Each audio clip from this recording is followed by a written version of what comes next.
ஓம் சாந்தி.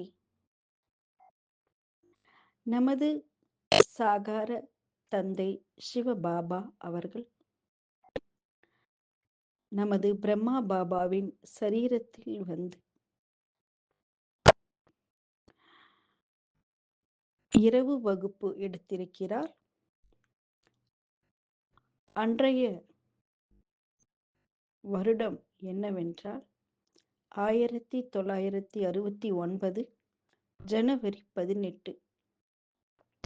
அதாவது நமது பிரம்மா தந்தை அவர்கள் தனது பழைய சரீரத்தை விடுவதற்கு முன்பாக கடைசியாக எடுக்கப்பட்ட இரவு வகுப்பு. அதை பற்றி அந்த ஆன்மீக ஞானத்தை, அந்த சாகார முரளியை நாம் இப்பொழுது கேட்டு பயனடைவோம். ஓம் சாந்தி. 18/1/1969 இரவு வகுப்பு.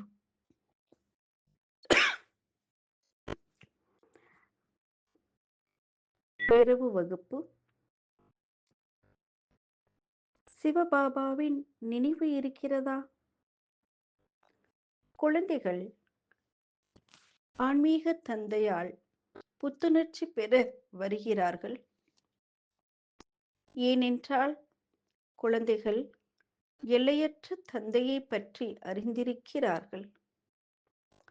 நாம் எல்லையற்ற உலகத்தின் ராஜ்யத்தை எடுக்க வேண்டும். இதை நாம் ஒருபோதும் மறக்கக்கூடாது. அதை நாம் மறந்து விடுகிறோம். மாயா நம்மை மறக்க செய்கிறது. நாம் மறக்கவில்லை என்றால் மகிழ்ச்சி இருக்கும். தந்தை விளக்குகிறார், குழந்தைகளே, இந்த பேச்சை ஒவ்வொரு கணமும் பார்த்து கொண்டே இருங்கள். இந்த சித்திரங்களையும் பார்த்து கொண்டே இருங்கள்.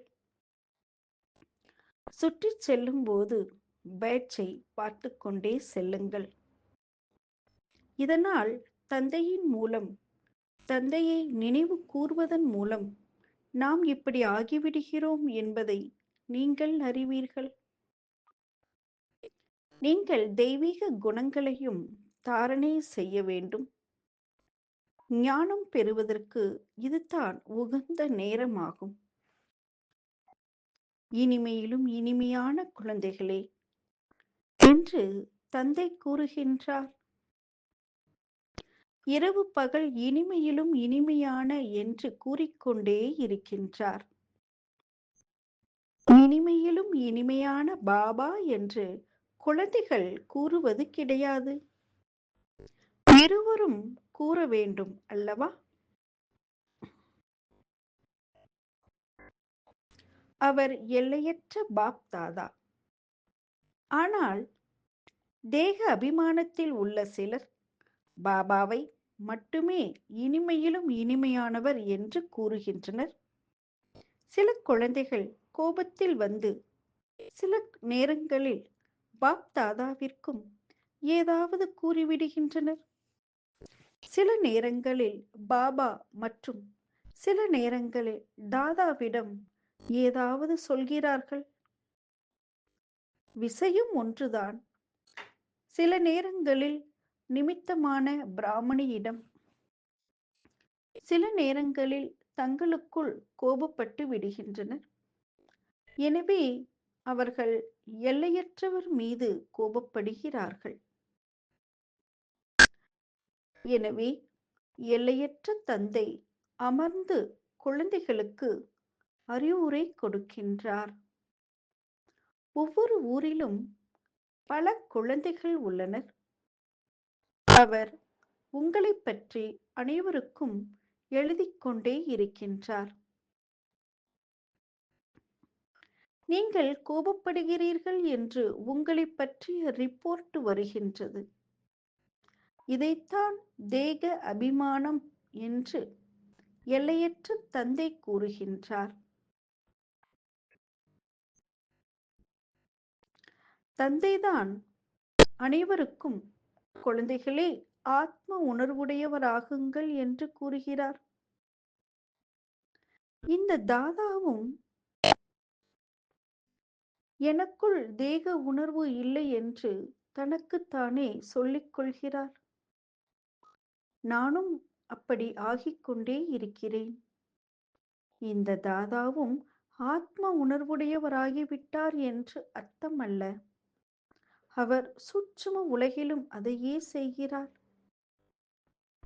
இருப்பினும் அவரே கர்மாத்தீத் நிலையடைய நேரம் தேவை என்கிறார். நான் இப்போது கர்மாத்தீத் நிலை அடைந்து விட்டால் எனக்கு பின்னால் வருபவர்களும் கர்மாத்தீத் நிலை அடைவார்கள். இதில்தான் மாயை சண்டையிடுகிறது.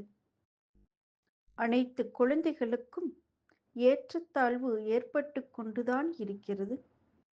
இதிலும் மாயா சக்தி வாய்ந்த மல்யுத்த வீரருடன் சண்டையிடுகிறது. மகாவீர், ஹனுமான் போன்ற சக்தி வாய்ந்த பலசாலிகளையும் அசைப்பதற்கு முயற்சிப்பதாக காண்பிக்கப்பட்டிருக்கிறது.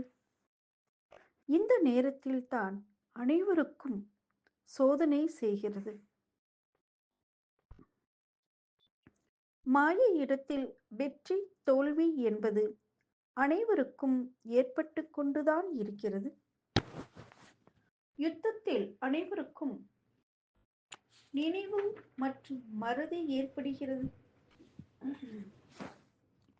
யார் எந்த அளவிற்கு தந்தையின் நினைவில் இருக்கின்றார்களோ, நிரந்தரமாக நினைக்கும் முயற்சி செய்கிறார்களோ, அவர்கள் நல்ல பலன்களை, பதவியை அடைய முடியும். தந்தை குழந்தைகளுக்கு கற்பிக்க வந்துள்ளார். எனவே அவர் தொடர்ந்து கற்பிக்கிறார். நாம் ஸ்ரீமத்தை தொடர்ந்து பின்பற்ற வேண்டும். பாபா நமக்காக எதையும் சொல்வதில்லை. ஸ்ரீமத்தை பின்பற்றுவதன் மூலம் மட்டுமே நாம் சிரேஷ்டமாக ஆவோம். யாரிடமும் கோபப்படுவது என்ற கேள்விக்கே இடமில்லை. சண்டையிடுவது என்றால் கோபப்படுவது என்று பொருள்.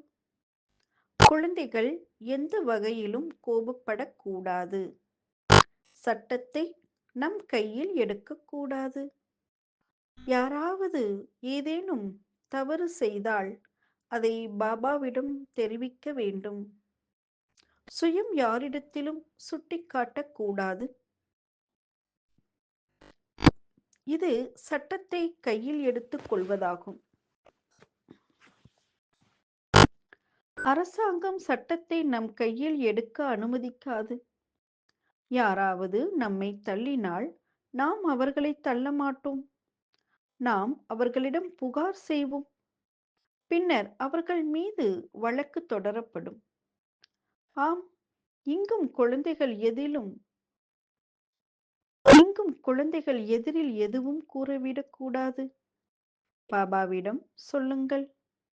பாபா நமக்கு மிகவும் இனிமையான முறையில் அறிவுரை கூறுவார்.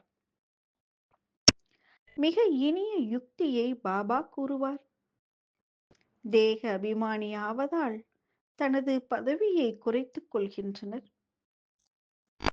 ஏன் நமக்கு நாமே நஷ்டத்தை ஏற்படுத்திக் கொள்ள வேண்டும்? எந்த தந்தை உலக ராஜ்யத்தை கொடுக்கின்றாரோ அந்த எல்லையற்ற தந்தையை மிகுந்த அன்புடன் நினைவு செய்யுங்கள். தெய்வீக குணங்களை தாரணை செய்தால் போதும். யாரையும் நிந்திக்க கூடாது. தேவதைகள் யாரையாவது நிந்திக்கிறார்களா என்ன? சில குழந்தைகள் நிந்தனை செய்யாமல் இருப்பதே கிடையாது. சிறந்த மகாரதி, சிறந்த வீரர்கள் கூட விமர்சிக்காமல் இருப்பதே கிடையாது. நீங்கள் பாபாவிடம் கூறுங்கள். பிறகு பாபா மிக அன்பாக புரிய வைப்பார். அது நேரத்தை வீணடிப்பதாகும். விமர்சிப்பதற்கு பதிலாக தந்தையை நினைவு கூர்ந்தால் மிகுந்த நன்மை ஏற்படும்.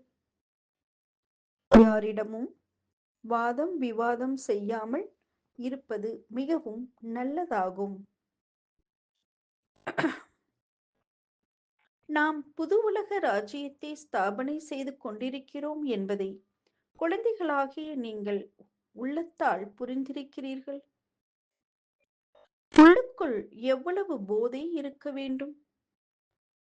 முக்கிய விஷயம் நினைவு மற்றும் தெய்வீக குணங்கள், அவ்வளவுதான். குழந்தைகள் சக்கரத்தை நினைக்கவே செய்கிறீர்கள். அது எளிதாக வரும்.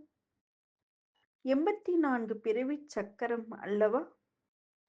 உங்களுக்கு சிருஷ்டியின் முதல் இடைக்கடை கால அளவு பற்றி தெரியும்.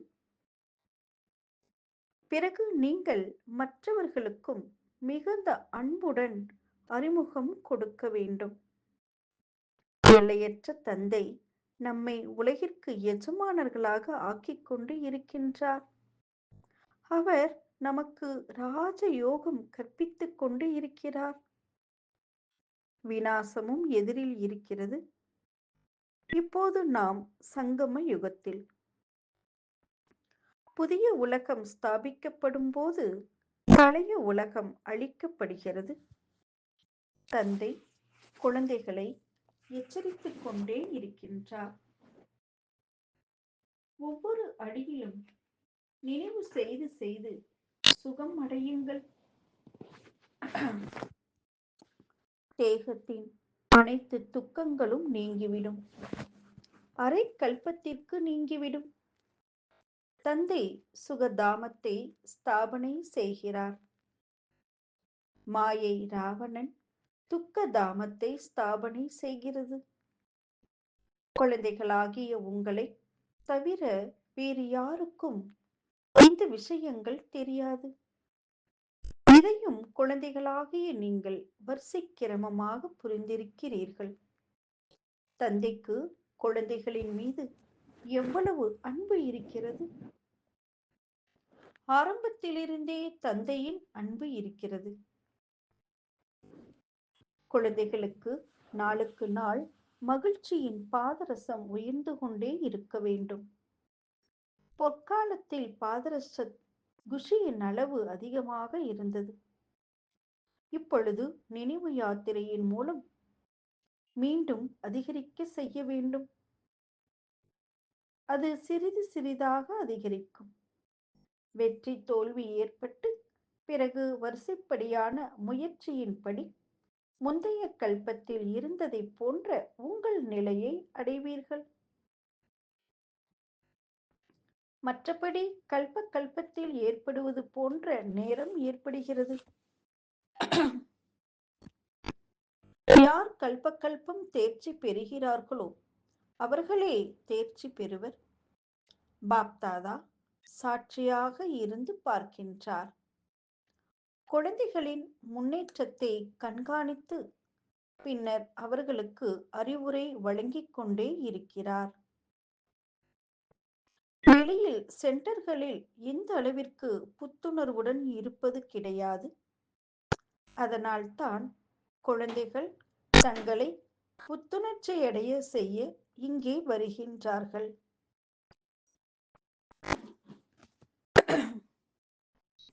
தந்தையும் தங்கள் குடும்பத்தினர் உட்பட அனைவருக்கும் அன்பையும் நினைவுகளையும் கொடுங்கள் என்று எழுதுகின்றார். அவர் எல்லைக்குட்பட்ட தந்தை. இவர் எல்லையற்ற தந்தை ஆவார். பாபா மற்றும் தாதா இருவருக்கும் அன்பு இருக்கிறது.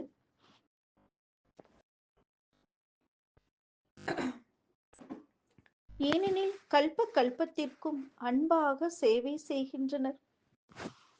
படிக்கவில்லை அல்லது நடத்தை நன்றாக இல்லை எனில், ஸ்ரீமத் படி நடக்கவில்லை எனில் உள்ளுக்குள் கருணை ஏற்படுகிறது. இவர்கள் குறைந்த பதவி பெறுவர். இதற்கு பாபா என்ன செய்ய முடியும்? அங்கு இருப்பதற்கும் இங்கு இருப்பதற்கும் நிறைய வித்தியாசம் இருக்கிறது. ஆனால் அனைவரும் இங்கு இருந்துவிட முடியாது. குழந்தைகள் அதிகரித்துக் கொண்டே இருக்கின்றனர். அதற்கேற்ப ஏற்பாட்டையும் செய்து கொண்டே இருக்கிறீர்கள். இந்த அபு மிக உயர்ந்த தீர்த்தஸ்தானம் என்பதையும் பாபா உங்களுக்கு புரிய வைத்திருக்கின்றார். நான் இங்கு வந்துதான் சிருஷ்டியை 5 தத்துவங்களை தூய்மையாக்குகின்றேன் என்று தந்தை கூறுகின்றார். எவ்வளவு சேவை செய்கின்றார்! ஒரே ஒரு தந்தைதான் வந்து அனைவருக்கும் சத்கதி செய்கின்றார். அதுவும் பல முறை செய்திருக்கின்றார். இதை அறிந்திருந்தும் கூட பிறகு நீங்கள் மறந்து விடுகிறீர்கள். அதனால்தான் மாயை மிகவும் பலம் வாய்ந்தது என்று தந்தை கூறுகின்றார். அரை கல்பம் அதன் ராஜ்யம் நடைபெறுகிறது. மாயை வீழ்த்தி விடுகிறது. பின்னர் தந்தை வந்து உங்களை தூக்கி நிறுத்துகின்றார். பாபா, நாங்கள் வீழ்ந்துவிட்டோம் என்று பலர் எழுதுகின்றனர். நல்லது, மீண்டும் கீழே விழுந்துவிடக் கூடாது. இருப்பினும் மீண்டும் கீழே விழுந்து விடுகின்றனர். விழுந்து விடும் பொழுது மீண்டும் எழுந்திருப்பதையே விட்டு விடுகின்றனர். மிக பலமான அடி விழுந்து விடுகிறது. அனைவருக்கும் அடி விழவே செய்கிறது. அனைத்திற்கும் ஆதாரம் படிப்பில் இருக்கிறது. படிப்பில் யோகாவும் இருக்கிறது. இன்னார் எனக்கு இதை கற்பித்துக் கொண்டு இருக்கின்றார். நமக்கு தந்தை கற்பித்துக் கொண்டு இருக்கிறார் என்பதை இப்பொழுது நீங்கள் புரிந்திருக்கிறீர்கள். இங்கு நீங்கள் மிகவும் புத்துணர்வு அடைகிறீர்கள். யார் நம்மை நிந்திக்கிறார்களோ அவர்களே நமக்கு உண்மையான நண்பர்கள் என்றும் பாடப்பட்டு இருக்கிறது. பகவானின் மகா வாக்கியம். எனக்கு மிகுந்த நிந்தனை செய்கின்றனர். நான் வந்து நண்பனாக ஆகின்றேன். எவ்வளவு நிந்திக்கின்றனர்! அனைவரும் எனது குழந்தைகள் என்று நான் நினைக்கிறேன். இவர்கள் மீது எனக்கு எவ்வளவு அன்பு இருக்கிறது! நிந்திப்பது நல்லது அல்ல. இந்த காலகட்டத்தில் மிகுந்த எச்சரிக்கையுடன் இருக்க வேண்டும். நல்லது. இரவு வணக்கம். ஓம் சாந்தி.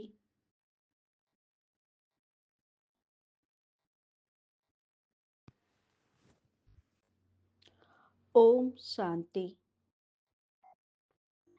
நமது சாகார தந்தை சிவபாபா அவர்கள் நமது பிரம்மா பாபாவின் சரீரத்தில் வந்து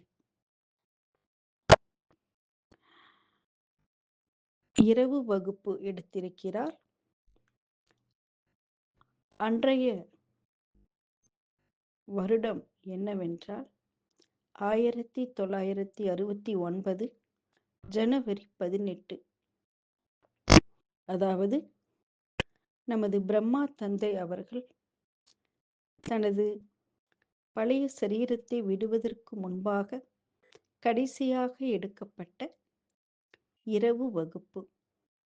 அதை பற்றி அந்த ஆன்மீக ஞானத்தை, அந்த சாகார முரளியை நாம் இப்பொழுது கேட்டு பயனடைவோம். ஓம் சாந்தி. 18/1/1969 இரவு வகுப்பு.